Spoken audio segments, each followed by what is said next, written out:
ନମସ୍କାର ଜୟ ଶ୍ରୀ ଜଗନ୍ନାଥ। ଆଜି ଚିତା ଲାଗି ଅମାବାସ୍ୟା। ଏହି ପବିତ୍ର ଦିନର ମୋର ଛୋଟିଆ ମିନି ବ୍ଲଗକୁ ଆପଣମାନଙ୍କୁ ବହୁତ ବହୁତ ସ୍ୱାଗତ। ଚାଲନ୍ତୁ ଆଜିର ଦିନର ଆରମ୍ଭ କରିବା ସକାଳ ଜଳଖିଆରୁ। ଆଜି ଜଳଖିଆରେ ଥିଲା ପିଠା ଆଉ କ୍ଷୀର ଖୋଇ ଦେଇଥିଲି ଝିଅକୁ। ଘର ଲୋକ ଜଳଖିଆ ସାରିଦେଇ ମୁଁ ବି ମଧ୍ୟ ମୋର ଜଳଖିଆ ଷ୍ଟାର୍ଟ କରିବି ବୋଲି ଭାବୁଥିଲି, କିନ୍ତୁ ତା ପୂର୍ବରୁ ଆଜି ଯେହେତୁ ଚିତା ଲାଗି ଅମାବାସ୍ୟା ତା ପାଇଁ ଚାଉଳ ବତୁରେଇ ଦେଇଥିଲି। ପ୍ରଭୁଙ୍କ ଶ୍ରୀମସ୍ତକରେ ଚିତା ଲାଗି ହେଉଥିବାରୁ ଏହି ଅମାବାସ୍ୟା ନାମ ଚିତା ଲାଗି ଅମାବାସ୍ୟା।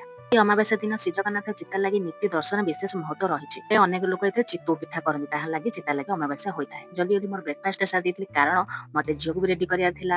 ମ୍ୟାଡମକୁ ଏଠି ଗାଧେଇ ପାଧେଇ ରେଡି କରିଦେଇଥିଲି, କାରଣ ଆଜି ଯେହେତୁ ଆଇଁଷ ହବ ନାହିଁ, ମାନେ ଆଜି ଅମାବାସ୍ୟା ତ ବଡ ଅମାବାସ୍ୟା, ସେଥିପାଇଁ ଆଇଁଷ ହବ ନାହିଁ। ତ ସେଥିପାଇଁ ଝିଅକୁ ରେଡି କରିଦେଇକି ଏଠି କଲରା ଗୋଟା ଭାଜି ଦେଇଥିଲି, କାରଣ ଲଞ୍ଚ ପ୍ରିପାରେସନ ବି ଲାଗିବାର ଥିଲା। ଦି ତିନି ପ୍ରକାର ଆଇଟମ ବନେଇବାର ଥିଲା। ତା ସହିତ ଏଠି ଡାଲି ବନେଇ ଦେଇଥିଲି, ଦେଶୀ ମୁଗ ଡାଲି, ତା ସହିତ ଦହି ବୁନ୍ଦି ବନେଇଥିଲି, ଆଣ୍ଡ ତା ସହିତ ଆଳୁ କଦଳୀ ଛୁଇଁ ପକେଇ ବେସର ପକେଇ ଭାଜିଥିଲି। ଦେନ୍ ସରିଯାଇଥିଲା ରୋଷେଇ। ଆଉ ମୋର ଏଠି ଚିନ୍ତାରେ ଲାଗିଥିଲି, ଡାଲିରେ କମ ହଳଦୀ ପକେଇଥିଲି, କଲର ହଉନି। ମୋ ଝିଅ ତାର ଏଠି ଜୋରସୋର ଲାଗିଛି, ତା ଜୀବ କଲର ହେଇଛି କି ନାହିଁ ଦେଖୁଛି।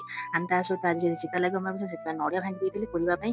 ଆଣ୍ଡ ତା ସହିତ ମୋର କ୍ରାଫ୍ଟ ବି ବନେଇ ଦେଇଥିଲି। କ୍ରାଫ୍ଟ ବନେଇ ସାରିଲା ପରେ ଏଠି ଜୋରସୋର ଲାଗି ପଡ଼ିଥିଲି ବାଟିବା ପାଇଁ। ଚାଉଳ ଆଉ ନଡ଼ିଆ ପକେଇକି ଯେହେତୁ ନଡ଼ିଆ କୋରି ଦେଇଥିଲି, ତ ବାଟି ଦେଲି ତାକୁ ପ୍ରଥମେ। ଏ ଚିତା ଲାଗି ଅମାବାସ୍ୟାରେ ଚିତଉ ପିଠା ଲାଗିବ, ତ ସେଇଟା ରେସିପି ଆପଣମାନେ ଚାହିଁଲେ ମୋ ଚ୍ୟାନେଲରେ ଦେଖିପାରିବେ।